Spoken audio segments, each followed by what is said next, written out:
¿Acaso los padres fundadores se inspiraron no solo en la política al urdir la independencia estadounidense, sino también en tradiciones espirituales secretas que databan de siglos? Podría sonar poco probable, pero ¿y si les dijese que el propio George Washington pudo haber recibido una visión divina que cambió la marea de la guerra revolucionaria? Fredericksburg, Virginia, 1752. Dentro de una logia masónica, un hombre de 20 años se sienta vendado, rodeado por francmasones que visten batas oscuras. Hace el juramento de sangre de unirse a su hermandad secreta y seguirá siendo miembro hasta su muerte. Este joven iniciado no es otro que el futuro primer presidente de los Estados Unidos, George Washington. Cuando Washington se unió a la logia de Fredericksburg, había llegado a adquirir muchas propiedades. Su padre había muerto y luego su hermano mayor murió.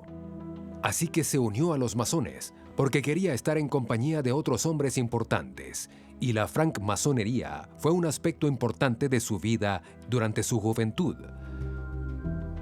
Él aplicó los principios de la filosofía masónica en su modo de comandar a las tropas también. Durante la Revolución, George Washington a menudo es descrito como una especie de superhéroe fundador.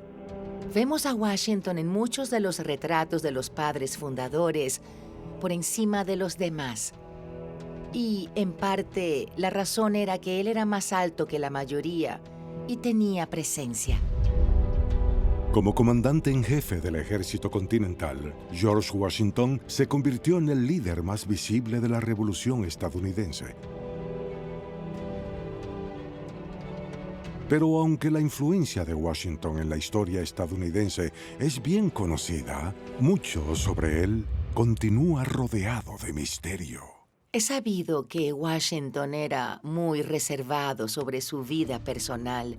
Sin embargo, sabemos que fue criado por una madre soltera que leía la Biblia y muy pocos otros libros. Él podía citar la Biblia. Por ejemplo, Washington decía: «Es providencial que suceda esto», o que Dios pretendía que él hiciera algo. El Dios de Washington, y sabemos esto por su correspondencia, interviene en la historia, observa la historia.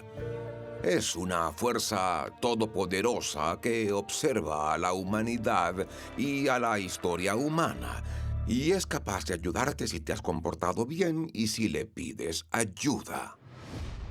Es posible que, como francmasón y devoto cristiano, George Washington creyera secretamente que Dios intervendría para ayudar a los colonos en la Revolución estadounidense. Tal vez la respuesta pueda hallarse examinando cómo Washington logró guiar a su ejército en su momento más difícil. Valley Forge, Pensilvania, diciembre 1777. Luego de numerosas batallas sangrientas contra las fuerzas británicas, el general George Washington decide acampar al ejército continental durante el invierno. Durante los meses siguientes, Washington y sus tropas tendrán que soportar el inclemente frío. El problema en Valley Forge era que el ejército no estaba recibiendo ningún suministro. No tenían suficiente comida, no tenían suficiente ropa. Los alojamientos que construyeron en el campamento fueron hechos a último minuto. Cuando tienes personas apiñadas en condiciones insalubres, con poca nutrición, tendrás una elevada tasa de mortalidad.